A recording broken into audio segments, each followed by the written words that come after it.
नमस्कार मंडळी, मी उमेश. तर सुरू करूया आजच्या काही ठळक बातम्या म्हणजेच आपला मिनी ब्लॉग. आता उमेशराव बऱ्याच दिवसांनी गावाकडे आलते आणि त्यात गावातला बाजार पण होता. मग आमचे आजीबाई म्हटले, आता नातू असताना आपल्याला काय करायचे, भाजी विकायला जायची. जाय म्हटलं तूच. आता भाजी विकायची म्हटलं तिला उपटून व्यवस्थित जुड्या बांधावे लागतील, पण इथं भाजीपेक्षा गवतच जास्त वाढलंय.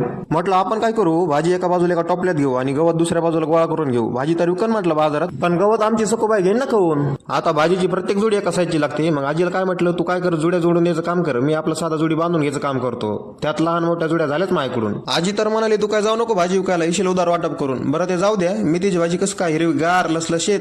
आपल्याकडे मेथीचा खूप मोठा स्टॉक आहे बरं का. मेसवाले सांगा, आणायची असेल तर पुण्याला घेऊन येतो पार्सल मध्ये. आता बाजारात खवाले मामा म्हणाले, शूटिंग करायला काय म्हटलं आमची. देवळी सुट्ट्या त्यांची पोरं पण त्यांची चांगलीच मदत करीत होती, जिलेबी वगैरे काढून देत होती. आता मी थोडा वेळ बसलो आणि नंतर म्हटलं, भाजीत भाजी मेथीची घेऊन टाका 10ला जोडी, पण कोणी काय घेतली नाही. म्हटलं आपण काय करू, गुत्तीच देऊन टाकू. मग देऊन टाकली 10 रुपयाला एक जोडी. म्हटलं आपण कांदे घेऊन येऊ आता विकायला. भाजी झाली, आता कांदे आणू. आता कांदे निवडलेले नव्हते.